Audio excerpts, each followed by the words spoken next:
அத்தனை பேரும் அல்லும்படி 6 முதல் 60% வரை ஆடி தள்ளுபடியுடன் super Saravana stores, Chennai, Madurai, Kovai.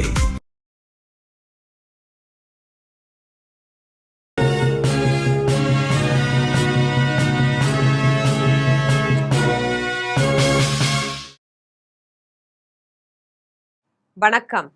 GeM செய்திகளுக்காக நான் பிரீதா. இந்திய நேரப்படி காலை 8:30 மணி செய்திகள். முதலில் ஜெம் தலைப்பு செய்திகளை காணலாம். முதலமைச்சர் விஜய்க்கு மிரட்டல் விடுக்கும் வகையில் பேசிய திமுக சட்டமன்ற உறுப்பினர் கைது. விளாத்திக்குளத்தில் பெரும் பரபரப்பான அரசியல் சூழலுக்கு மத்தியில் இன்று கூடுகிறது நாடாளுமன்ற மழைக்கால கூட்டத்தொடர். கூட்டத்தொடரில் முக்கிய மசோதாக்கள் தாக்கலாக வாய்ப்பு. உலகக்கோப்பை கால்பந்து தொடரின் இறுதி போட்டி. அர்ஜென்டினாவை வீழ்த்தி 2வது முறையாக உலகக்கோப்பையை வென்ற ஸ்பெயின். 3வது ஒருநாள் கிரிக்கெட் தொடர் போட்டி. இந்தியாவை வீழ்த்தி தொடரை கைப்பற்றிய இங்கிலாந்து அணி. உக்ரைன் மீது நள்ளிரவில் ரஷ்ய ராணுவம் ஏவுகணை தாக்குதலில் ஒருவர் உயிரிழந்த நிலையில் 16 பேர் படுகாயம். இனி விரிவான செய்திகளை காணலாம். முதலமைச்சர் விஜய்க்கு மிரட்டல் விடுக்கும் வகையில் பேசிய திமுக சட்டமன்ற உறுப்பினரை காவல்துறையினர் கைது செய்துள்ளனர். தூத்துக்குடி மாவட்டம் கோவில்பட்டியில் நடைபெற்ற திமுக பொதுக்கூட்டத்தில் விளாத்திக்குளம் சட்டமன்ற உறுப்பினர் மார்க்கண்டேயன் முதலமைச்சர் விஜயை ஒருமையில் பேசினார். இதன் வீடியோ காட்சிகள் தற்போது சமூக வலைதளங்களில் வேகமாக பரவி வருகிறது.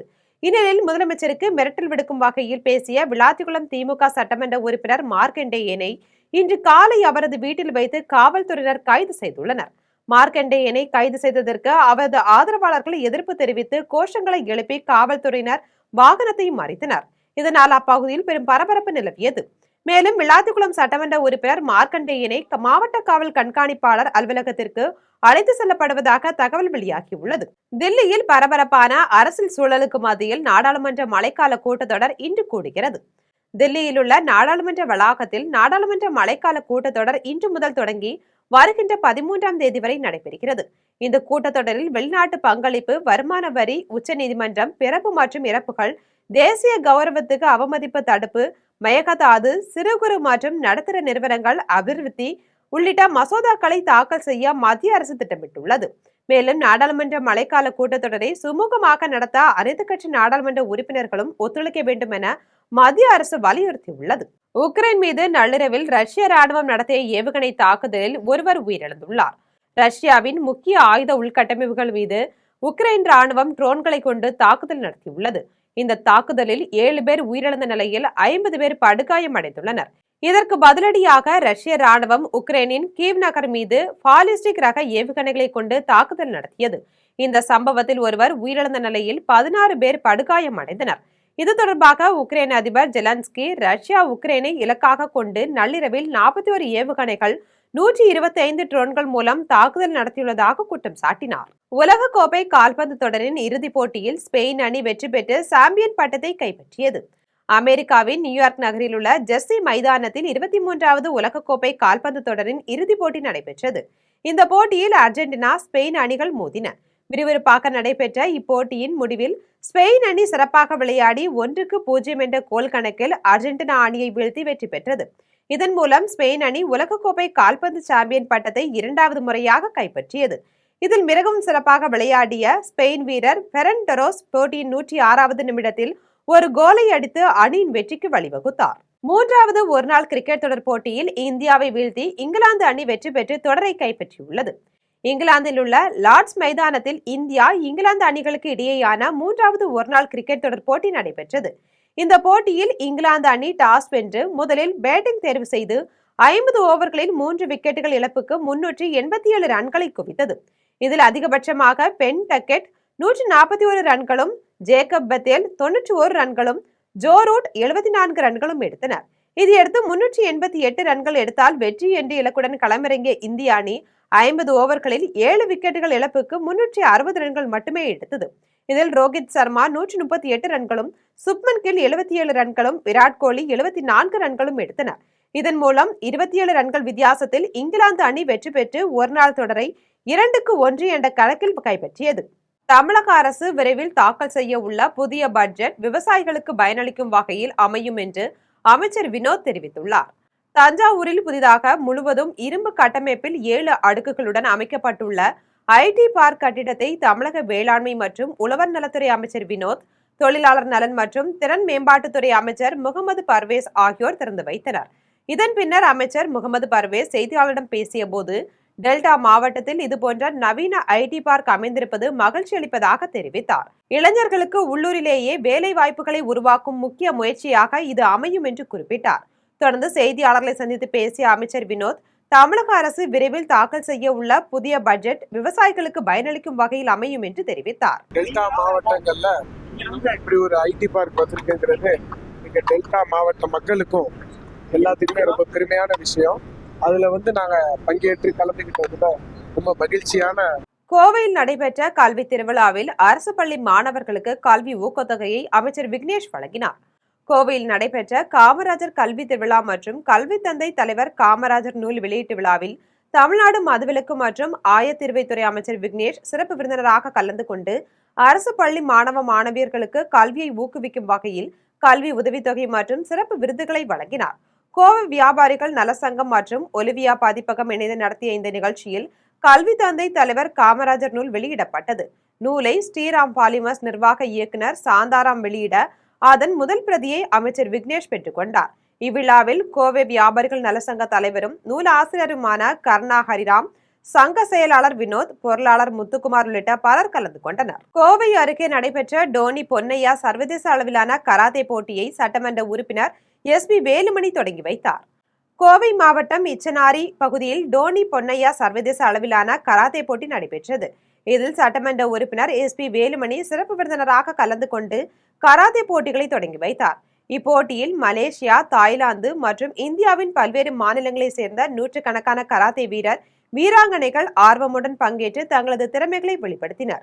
இந்நிகழ்ச்சியில் கடந்த 50 ஆண்டுகளாக கராத்தே கலையை வளர்ப்பதற்காக அர்ப்பணிப்புடன் பணியாற்றி வரும் டோனி பொன்னையாவிற்கு முன்னாள் அமைச்சர் SP வேலுமணி சிறப்பு விருது வழங்கி கௌரவித்தார். இதைத் தொடர்ந்து தலைமை பயிற்சியாளர் ரமேஷ் செய்தியாளரிடம் பேசிய போது, கராத்தே என்பது ஒழுக்கம், கட்டுப்பாடு, தன்னம்பிக்கை மற்றும் மன உறுதியை வளர்க்கும் வாழ்க்கை முறை என்று குறிப்பிட்டார். போட்டிகளில் வெற்றி பெற்ற வீரர் வீராங்கனைகளுக்கு கோப்பைகள், பதக்கங்கள் மற்றும் சான்றிதழ்கள் வழங்கப்பட்டன. இதில் கராத்தே பயிற்சியாளர்கள், விளையாட்டு ஆர்வலர்கள் மற்றும் ஏராளமான மாணவர்கள் கலந்து கொண்டனர். லண்டனில் இருந்து மு.க. ஸ்டாலின் சென்னை விமான நிலையத்திற்கு வருகை தந்தபோது ஏராளமான திமுகவினர் உற்சாக வரவேற்பு அளித்தனர். திமுக தலைவர் மு.க. ஸ்டாலினின் பேரன் இன்பநிதி லண்டன் மான்செஸ்டர் நகரில் உள்ள பல்கலைக்கழகத்தில் விளையாட்டு மேம்பாட்டு தொடர்பான பட்டப்படிப்பை படித்து முடித்தார். இன்பநிதியின் பட்டமளிப்பு விழாவில் பங்கேற்பதற்காக மு.க. ஸ்டாலின் தனது மனைவி துர்காவுடன் கடந்த 4ஆம் தேதி சென்னையிலிருந்து விமானம் மூலம் லண்டன் புறப்பட்டு சென்றார். லண்டன் சென்ற மு.க. ஸ்டாலின் கடந்த 14ஆம் தேதி அன்று பட்டமளிப்பு விழாவில் பங்கேற்று பட்டம் பெற்ற பேரன் இன்பநிதியை கட்டியணைத்து வாழ்த்தினார். இந்நிலையில் மு.க. ஸ்டாலினின் 2 வார கால லண்டன் பயணத்தை முடித்துக்கொண்டு இன்று இரவு சென்னை திரும்பினார். அப்போது அவருக்கு பொன்னாடை, புத்தகங்கள் வழங்கி முன்னாள் அமைச்சர்கள் வரவேற்றனர். மேலும் ஏராளமான திமுக நிர்வாகிகளும் தொண்டர்களும் கோஷங்கள் எழுப்பி உற்சாக வரவேற்பு அளித்தனர். மாணவர்கள் கல்வியில் சிறந்து நாட்டின் வளர்ச்சிக்கு பங்களிக்க வேண்டும் என தமிழ்நாடு காங்கிரஸ் கமிட்டி சிறுபான்மைத்துறை மாநில தலைவர் முகமது ஆரிஃப் வலியுறுத்தியுள்ளார். கோவை தெற்கு மாவட்ட காங்கிரஸ் கமிட்டி சிறுபான்மைத்துறை சார்பில் மாவட்ட தலைவர் முகமது ஹாரூன் தலைமையில் காமராஜர் பிறந்தநாளை முன்னிட்டு நலத்திட்ட உதவிகள் வழங்கும் நிகழ்ச்சி நடைபெற்றது. இந்நிகழ்ச்சியில் தமிழ்நாடு காங்கிரஸ் கமிட்டி சிறுபான்மைத்துறை மாநில தலைவர் முகமது ஆரிஃப் கலந்து கொண்டு பொதுமக்களிடையே லஞ்ச ஒழிப்பு குறித்த விழிப்புணர்வை ஏற்படுத்தும் வகையில் கையெழுத்து இயக்கத்தையும் தொடங்கி வைத்தார். இந்நிகழ்ச்சியில் பேசிய முகமது ஆரிஃப், லஞ்சம் தவிர் நெஞ்சம் நிவிர் என்ற விழிப்புணர்வு இயக்கம் ஊழலற்ற சமுதாயத்தை உருவாக்கும் முயற்சியாகும் என்று தெரிவித்தார். மேலும் மாணவர்கள் கல்வியில் சிறந்து நாட்டின் வளர்ச்சிக்கு பங்களிக்க வேண்டும் என வலியுறுத்தினார். மன்னார்குடி அருகே நிலம் தர மறுத்த விவசாயிக்கு கொலை மிரட்டல் விடுத்து நிலத்தில் இருந்த தென்னை மரங்களை வெட்டி சாய்த்துவிட்டு ரூபாய் 30 லட்சம் மதிப்பிலான பொருட்களை சேதப்படுத்திய நபர்கள் மீது காவல்துறை உரிய நடவடிக்கை எடுக்கவில்லை என விவசாயி ராஜேந்திரன் குற்றம் சாட்டியுள்ளார். திருவாரூர் மாவட்டம் மன்னார்குடி அடுத்த நாவல்பூண்டி கிராமத்தை சேர்ந்த விவசாயி ராஜேந்திரன் என்பவருக்கு சொந்தமாக நாவல்பூண்டி கிராமத்தில் 30 ஏக்கர் விவசாய நிலம் உள்ளது.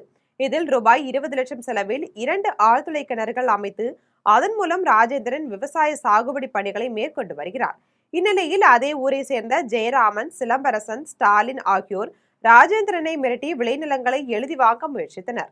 இதற்கு ராஜேந்திரன் மறுத்ததால் ஆத்திரமடைந்த ஜெயராமன் மற்றும் அவரது ஆதரவாளர்கள் 10க்கும் மேற்பட்டோர் நள்ளிரவில் ராஜேந்திரனின் தென்னந்தோப்புக்குள் புகுந்து தென்னை மரங்களை வெட்டி சாய்த்துவிட்டு 2 ஆழ்துளை கிணறுகளின் மின் இணைப்புகளை துண்டித்து மின் மோட்டார்கள் மற்றும் ஆழ்துளை கிணறுகளை சேதப்படுத்தியுள்ளனர்.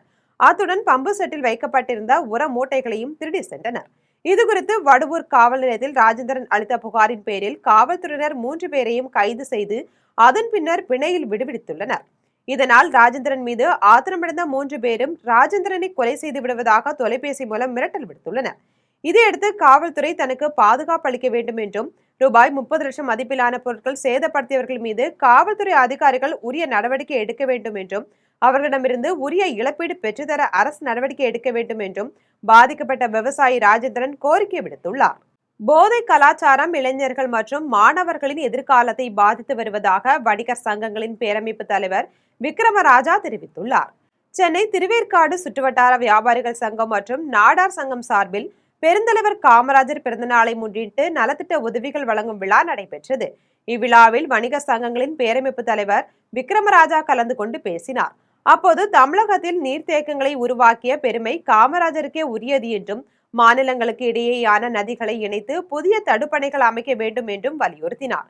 மேலும் போதை கலாச்சாரம் இளைஞர்கள் மற்றும் மாணவர்களின் எதிர்காலத்தை பாதித்து வருவதாக கவலை தெரிவித்த அவர் அதிலிருந்து இளைஞர்களை மீட்க அனைவரும் உறுதியெடுக்க வேண்டும் என்று வலியுறுத்தினார். இதில் வியாபாரிகள் சங்க செயலாளர் செல்வம், தென் சென்னை வடக்கு மாவட்ட அமைப்பாளர் லயன் முருகன் உள்ளிட்டோர் கலந்து கொண்டனர். காமராஜர் அவர்களை சொல்ல வேண்டும் என்று சொன்னால் நேரமும் காலமும் போதாது. அந்த அளவிற்கு அவருடைய செய்கைகளை நாம் சொல்லிக் கொண்டே இருக்கிறார். அவர் செய்த நன்மைகளை ஒரு துணி எடுத்து ஒவ்வொரு மக்களும் போட வரவேற்கும் என்று சொன்னால் தமிழகம் சுபிட்சமாக இருக்கும். உடுமலைப்பேட்டையில் நடைபெற்ற ரேக்லா போட்டியில் வெற்றி பெற்றவர்களுக்கு ரூபாய் 5000 ரொக்க பரிசு வழங்கப்பட்டது. திருப்பூர் மாவட்டம் உடுமலைப்பேட்டையில் நம் பாரம்பரியத்தை போற்றும் வகையில் சாமராயப்பட்டி மக்கள் சார்பில் 13ஆம் ஆண்டு ரேக்லா பந்தயம் நடைபெற்றது. போட்டியை காவல்துறை ஆய்வாளர் குமரலிங்கம் மற்றும் பி முனுசாமி ஆகியோர் துவக்கி வைத்தனர். போட்டியில் 500க்கும் மேற்பட்ட காளைகள் உட்பட ரேக்லா வண்டி ஓட்டுநர்கள் பங்கேற்றனர். போட்டியில் காளைகள் சீறி பாய்ந்து ஓடியது பார்வையாளர்களை உற்சாகத்தில் ஆழ்த்தியுள்ளது. போட்டியின் நிறைவில் முதல் பரிசு பெறும் வீரர்களுக்கு முன்னாள் அமைச்சர் சி சண்முகவேலு தலா ரூபாய் 50,000 வழங்கினார். ரேக்லா போட்டியை ஏராளமானோர் கண்டுகளித்தனர். செங்கோட்டையில் வீத லீடர்ஸ் இயக்கம் சார்பில் ஸ்கேட்டிங் விழிப்புணர்வு பேரணி நடைபெற்றது.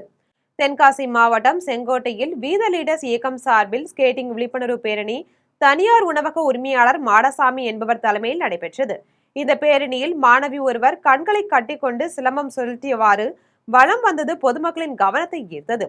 பேரணியின் இறுதி நிகழ்வாக போதைப்பொருள் பழக்கத்திற்கு எதிராக ஒட்டுமொத்த சமுதாயமும் ஒன்றிணைய வேண்டும் என்பதை வலியுறுத்தி விழிப்புணர்வு உறுதிமொழியை ஏற்றுக்கொண்டனர். இந்நிகழ்ச்சியில் செங்கோட்டை, தென்காசி, கடையநல்லூர் பகுதிகளில் வீத லீடர்ஸ் இயக்கத்தை சேர்ந்த இளைஞர்கள், நிர்வாகிகள், பொதுமக்கள் மற்றும் நூற்றுக்கணக்கான பள்ளி மாணவ மாணவிகள் கலந்து கொண்டனர். திருப்பத்தூரில் மாமன்னர் அழகுமுத்துக்கோனின் 269வது குரு பூஜையை முன்னிட்டு மாபெரும் இரட்டை மாட்டு வண்டி பந்தயம் நடைபெற்றது. சிவகங்கை மாவட்டம் திருப்பத்தூரில் மாமன்னர் அழகுமுத்துக்கோனின் 269வது குரு பூஜையை முன்னிட்டு வீர யாதவ் சமுதாய அறக்கட்டளை சார்பில் 2ஆம் ஆண்டு மாபெரும் இரட்டை மாட்டு வண்டி எல்கை பந்தயம் நடைபெற்றது. திருப்பத்தூர் மதுரை தேசிய நெடுஞ்சாலையில் நடைபெற்ற போட்டியில் பெரிய மாடு மற்றும் சிறிய மாடு என இரு பிரிவுகளில் மொத்தம் 54 ஜோடி மாடுகள் பங்கேற்றன. சிவகங்கை, தஞ்சாவூர், ராமநாதபுரம், மதுரை, புதுக்கோட்டை உள்ளிட்ட பல்வேறு மாவட்டங்களில் இருந்து போட்டியாளர்கள் கலந்து கொண்டனர். விறுவிறுப்பாக நடைபெற்ற போட்டியில் வெற்றி பெற்ற மாடுகளின் உரிமையாளர்கள் மற்றும் சாரதிகளுக்கு ரொக்க பரிசு, இரட்டை கோப்பைகள் மற்றும் சிறப்பு பரிசுகள் வழங்கப்பட்டன. இந்த போட்டியை சாலையின் இருபுறமும் திரண்டிருந்த ஏராளமான பொதுமக்கள் மற்றும் ரசிகர்கள் உற்சாகத்துடன் கண்டு ரசித்தனர். திருவொற்றியூரில் பெருந்தலைவர் காமராஜர் பிறந்த நாளை முன்னிட்டு TSS நாடார்கள் ஐக்கிய சங்கம் சார்பில் 24ஆம் ஆண்டு மாபெரும் இரத்த தான முகாம் நடைபெற்றது. சென்னை திருவொற்றியூரில் பெருந்தலைவர் காமராஜர் பிறந்த நாளை முன்னிட்டு TSS நாடார்கள் ஐக்கிய சங்கம் சார்பில் 24ஆம் ஆண்டு மாபெரும் இரத்த தான முகாம் நடைபெற்றது. இதில் TSS நாடார்கள் ஐக்கிய சங்கத்தின் தலைவர் மனோகரன் தலைமை வகித்தார். தொடர்ந்து சங்கத்தின் சார்பில் காமராஜர் உருவ சிலைக்கு மாலை அணிவித்து மரியாதை செலுத்தினர். இதனையடுத்து 500க்கும் மேற்பட்டோர் கலந்து கொண்டு இரத்த தானம் செய்தனர். இதனைத் தொடர்ந்து செய்தியாளரிடம் பேசிய சங்கத்தின் தலைவர் மனோகரன், தங்கள் சங்கத்தின் சார்பில் 24ஆம் ஆண்டு பெருந்தலைவர் காமராஜர் பிறந்தநாளை கொண்டாடி வருவதாக தெரிவித்தார். 300க்கும் மேற்பட்டோர் இரத்த தானம் செய்துள்ளனர் எனவும் அந்த இரத்தத்தை அரசு ஸ்டான்லி மருத்துவமனைக்கு கொடுத்துள்ளதாகவும் கூறினார். ஏழை எளியோருக்கு பல நலத்திட்ட உதவிகளை வழங்கி வருவதாகவும் தெரிவித்தார். பெருந்தலைவர் காமராஜரின் 124வது பிறந்த நாளை முன்னிட்டு எங்களது டிஎஸ்எஸ் நாடார்கள் ஐக்கிய சங்கத்தின் சார்பாக மாபெரும் இரத்த தான முகாம் இப்பொழுது நடந்து கொண்டிருக்கிறது. இதில் நாங்கள் வருடம் அந்த நிகழ்ச்சியை தொடர்ந்து நடத்தி கொண்டிருக்கிறோம். இது 24வது வருடம். எங்கள் சங்கத்தின் அழைப்பை ஏற்று நிறைய நபர்கள் வந்து இரத்த தானம் கொடுக்கிறார்கள்.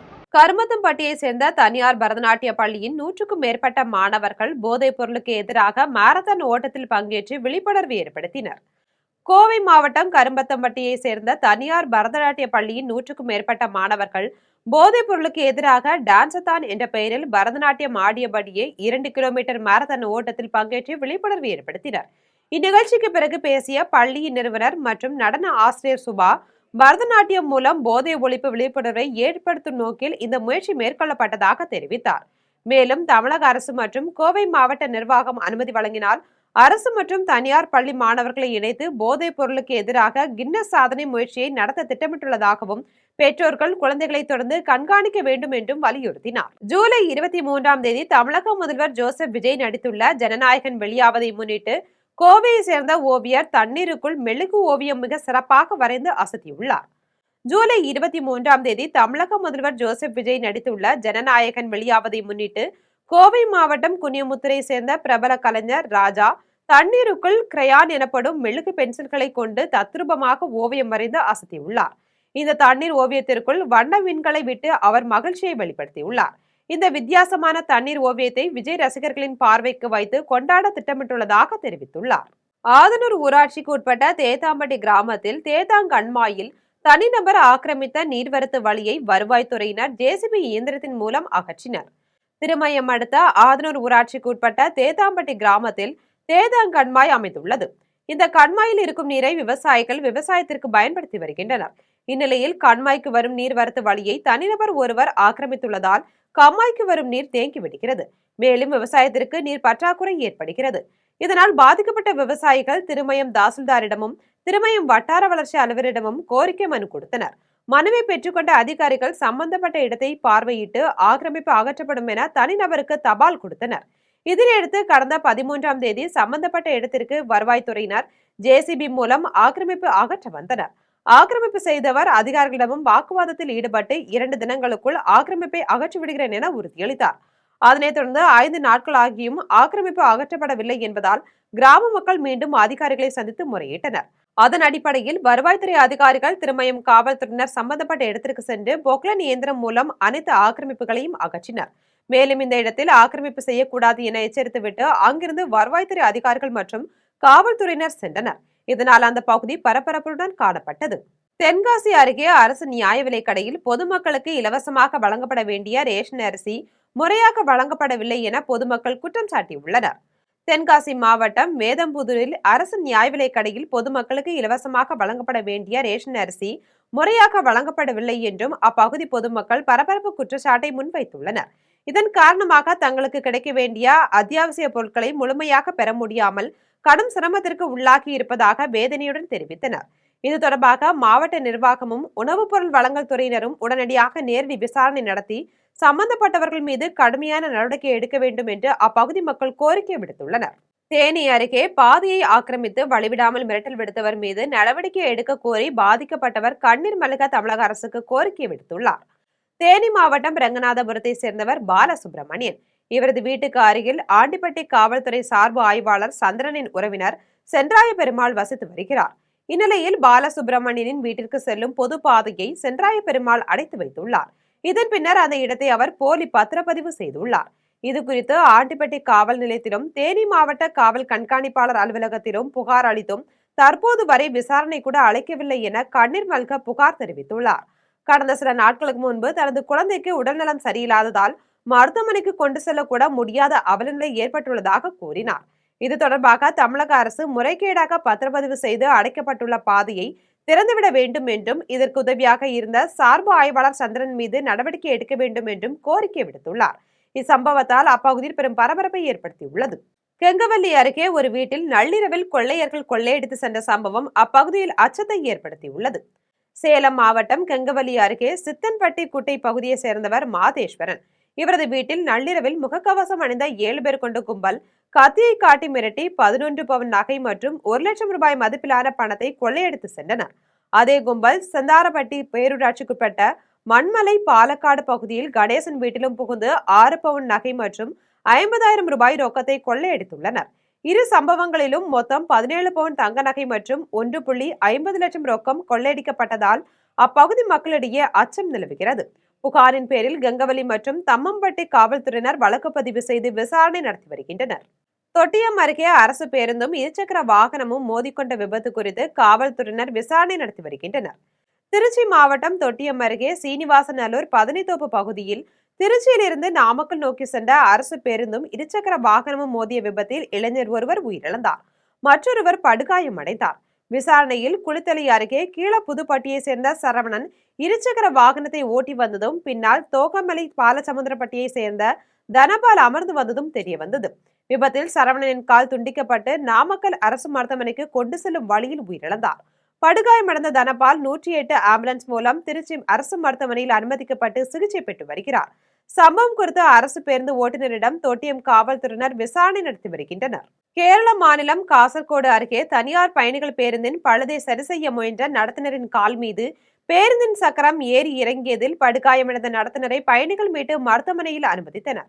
கேரள மாநிலம் காசர்கோடு மாவட்டம் காஞ்சாங்காடு கப்பக்காடு வழித்தடத்தில் சென்ற தனியார் பயணிகள் பேருந்தில் திடீரென சப்தம் கேட்டதால் பேருந்தின் நடத்துனர் ராஜேஷ் என்பவர் பேருந்திலிருந்து இறங்கி பேருந்தின் அடிப்பகுதியில் சென்று பார்த்து கொண்டிருந்த போது இதை சற்றும் கவனிக்காத ஓட்டுநர் பேருந்தை திடீரென இயக்கியதால் பேருந்தின் சக்கரம் நடத்துனரின் காலில் ஏறி இறங்கியது. நடத்துனரின் அலறல் சத்தம் கேட்டு பயணிகள் கீழே இறங்கி பார்த்தபோது காயமடைந்து வலியால் துடித்த நடத்துனரை பயணிகள் மற்றும் ஓட்டுநர் மீட்டு அருகிலுள்ள தனியார் மருத்துவமனையில் அனுமதித்தனர். அங்கு அவருக்கு தீவிர சிகிச்சை அளிக்கப்பட்டு வருகிறது. பேருந்தின் பழுதை சரி செய்ய முயன்ற பேருந்து நடத்துனரின் காலில் பேருந்து சக்கரம் ஏறி இறங்கிய சம்பவம் அப்பகுதியில் பெரும் பரபரப்பை ஏற்படுத்தியுள்ளது. வால்பாறையில் ஆசை வார்த்தை கூறி ஏமாற்றி 20 பவுன் தங்க நகைகளை திருடியதாக 2 பெண்கள் உட்பட 3 காவல்துறையினர் கைது செய்தனர். கோவை மாவட்டம் வால்பாறையில் உள்ள எம்ஜிஆர் நகரில் குடியிருந்த நிதிஷ்குமார் என்பவரை சிலர் ஏமாற்றி ஆசை வார்த்தை கூறி அவரது வீட்டில் பீரோவில் வைத்திருந்த 20 பவுன் தங்க நகைகளை திருடி சென்றதாக வால்பாறை காவல் நிலையத்தில் புகார் அளித்துள்ளார்.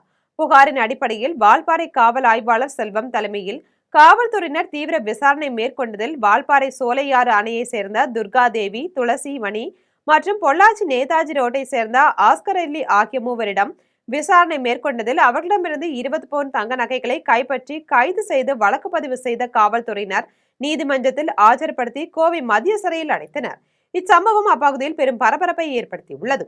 கோவில்பட்டி அண்ணா பேருந்து நிலையம் முன்பு நிறுத்தப்பட்டிருந்த பேட்டரி பைக் திடீரென தீப்பிடித்து எரிந்த சம்பவம் குறித்து காவல்துறையினர் விசாரணை நடத்தி வருகின்றனர். தூத்துக்குடி மாவட்டம் கோவில்பட்டி அண்ணா பேருந்து நிலையம் முன்பு நிறுத்தப்பட்டிருந்த பேட்டரி பைக் திடீரென தீப்பிடித்து எரிந்தது. தீ அருகில் இருந்த மற்றொரு பைக்கிற்கும் பரவி சேதம் ஏற்படுத்தியது. தகவல் அறிந்து விரைந்து வந்த தீயணைப்பு துறையினர் தீயை அணைத்தனர். இதில் பேட்டரி பைக் முழுவதுமாக எரிந்து சேதமடைந்ததுடன் மற்றொரு பைக்கின் சில பகுதிகள் மட்டும் சேதமடைந்தன. இச்சம்பவம் குறித்து கோவில்பட்டி மேற்கு காவல் நிலைய காவல்துறையினர் வழக்கு பதிவு செய்து தீ விபத்திற்கான காரணம் குறித்து விசாரணை நடத்தி வருகின்றனர். கள்ளக்குறிச்சி அருகே சொத்து தகராறில் உடன்பிறந்த தங்கையே அண்ணன் உயிர் பறித்த சம்பவம் அப்பகுதியில் பெரும் பரபரப்பை ஏற்படுத்தியுள்ளது. கள்ளக்குறிச்சி மாவட்டம் காட்டு வண்ணஞ்சூர் பகுதியை சேர்ந்தவர் தீபா ஆர்த்தி. இவரது அண்ணன் காந்தகுமாருக்கும் தீபா ஆர்த்தி குடும்பத்தினருக்கும் இடையே அடிக்கடி சொத்து தகராறு ஏற்பட்டு வந்ததாக கூறப்படுகிறது. இந்நிலையில் தாயாரின் 8ஆம் நாள் துக்க நிகழ்ச்சியின் போது ஏற்பட்ட வாக்குவாதம் கைகலப்பாக மாறிய நிலையில் காந்தகுமார் மற்றும் அவருடன் வந்தவர்கள் தீபா ஆர்த்தியை சராமாரியாக வெட்டி அவரது உயிரை பறித்துள்ளனர். இதை தடுக்க சென்ற அவரது கணவர் பாபுவுக்கு கை வெட்டப்பட்டு துண்டானது. இதையடுத்து தகவல் அறிந்து வந்த சங்கராபுரம் காவல்துறையினர் தீபா ஆர்த்தியின் உடலை மீட்டு உடற்கூறு ஆய்வுக்காக கள்ளக்குறிச்சி அரசு மருத்துவக் கல்லூரி மருத்துவமனைக்கு அனுப்பி வைத்தனர். தொடர்ந்து தலைமறைவான காந்தகுமார் உள்ளிட்ட 6 பேரை காவல்துறையினர் தீவிரமாக தேடி வருகின்றனர். சொத்து தகராறில் உடன் பிறந்த தங்கையே அண்ணன் உயிர் பறித்த சம்பவம் அப்பகுதியில் பெரும் பரபரப்பை ஏற்படுத்தியுள்ளது. வேலாயுதபுரத்தில் உள்ள லொயலா எல்சியம் ஆலயத்தில் புனித லொயலா இஞ்சாசியர் பெருவிழாவை முன்னிட்டு திருப்பலி மிக சிறப்பாக நடைபெற்றது. தென்காசி மாவட்டம் வேலாயுதபுரத்தில் உள்ள லொயலா எல்சியம் ஆலயத்தில் புனித லொயலா இஞ்சாசியர் பெருவிழாவை முன்னிட்டு திருப்பலி நடைபெற்றது. இத்திருப்பலியினை வேலாயுதபுரம் பங்கு தந்தை எட்வின் ஆரோக்கியநாதன், பாளையங்கோட்டை மறைமாவட்ட முன்னாள் குருகுல முதல்வர் அருள்ராஜ் ஆகியோர் தலைமையில் நடைபெற்றது. விழாவின் முடிவில் தனியார் பப்ளிகேஷன் சார்பில் மாணவ மாணவிகளுக்கு கல்வி ஊக்கத்தொகை வழங்கப்பட்டது. இவ்விழாவில் உள்ளூர் மற்றும் வெளியூரில் இருந்து 1000க்கும் மேற்பட்ட இறை மக்கள் கலந்து கொண்டனர். நயம்பாடி கிராமத்தில் உள்ள அம்மச்சார் அம்பாள் கோவிலில் மகா கும்பாபிஷேக விழா மிக சிறப்பாக நடைபெற்றது. விழுப்புரம் மாவட்டம் நயம்பாடி கிராமத்தில் உள்ள அம்மச்சார் அம்பாள் கோவிலில் மகா கும்பாபிஷேக விழாவை முன்னிட்டு பல்வேறு யாககால பூஜைகள் மற்றும் விசேஷ ஹோமங்கள் நடைபெற்றது. இதைத் தொடர்ந்து யாகசாலையிலிருந்து பூஜிக்கப்பட்ட புனித நீரை சிவாச்சாரியார்கள் கோபுர கலசங்கள் மீது ஊற்றி மகா கும்பாபிஷேகம் மிக சிறப்பாக நடைபெற்றது. தொடர்ந்து கலசத்திற்கு தீபாராதனை காண்பிக்கப்பட்டு பொதுமக்களுக்கு அன்னதானம் வழங்கப்பட்டது. இதில் ஏராளமான பக்தர்கள் கலந்து கொண்டு சாமி தரிசனம் செய்தனர். காரைக்கால் அருகே சிவலோகநாத சுவாமி ஆலயத்தில் உலக நன்மைக்காக வேண்டி 27ஆம் ஆண்டு ஏகாதச ருத்ரஹோமம் மிக சிறப்பாக நடைபெற்றது. புதுச்சேரி மாநிலம் காரைக்கால் அடுத்த தலத்திரு பகுதியில் உள்ள சிவலோகநாத சுவாமி கோயிலில் உலக நன்மைக்காக வேண்டி ஏகாதச ருத்ரஹோமம் நடைபெற்றது. தொடர்ந்து பூஜிக்கப்பட்ட கலச நீரால் சுவாமி அம்பாளுக்கு சிறப்பு அபிஷேகம் செய்யப்பட்டது. இதையடுத்து அம்பாளுக்கு பலவண்ண மலர்களால் அலங்காரம் செய்வித்து மகா தீபாராதனை காண்பிக்கப்பட்டது. இவ்விழாவில் ஆலய தனி அதிகாரி உள்ளிட்ட ஏராளமான பக்தர்கள் கலந்து கொண்டு சாமி தரிசனம் செய்தனர். மீண்டும் ஜெம் தலைப்பு செய்திகள். முதலமைச்சர் விஜய்க்கு விரட்டல் விடுக்கும் வகையில் பேசிய திமுக சட்டமன்ற உறுப்பினர் கைது. விளாத்திக்குளத்தில் பெரும் பரபரப்பு. பரபரப்பான அரசியல் சூழலுக்கு மத்தியில் இன்று கூடுகிறது நாடாளுமன்ற மழைக்கால கூட்டத்தொடர். கூட்டத்தொடரில் முக்கிய மசோதாக்கள் தாக்கலாக வாய்ப்பு. உலகக்கோப்பை கால்பந்து தொடரின் இறுதி போட்டி. அர்ஜென்டினாவை வீழ்த்தி 2வது முறையாக உலகக்கோப்பையை வென்ற ஸ்பெயின். 3வது ஒருநாள் கிரிக்கெட் தொடர் போட்டி. இந்தியாவை வீழ்த்தி தொடரை கைப்பற்றிய இங்கிலாந்து அணி. உக்ரைன் மீது நள்ளிரவில் ரஷ்ய ராணுவம் ஏவுகணை தாக்குதல். தாக்குதலில் ஒருவர் உயிரிழந்த நிலையில் 16 பேர் படுகாயம். இத்துடன் ஜெம் செய்திகள் நிறைவடைகின்றன. மீண்டும் ஜெம் செய்திகள் மதியம் 1:30 மணிக்கு. உடனுக்குடன் செய்திகளை காண gemlive.tv என்ற இணையதளத்தில் இணைந்திருங்கள். நன்றி, வணக்கம்.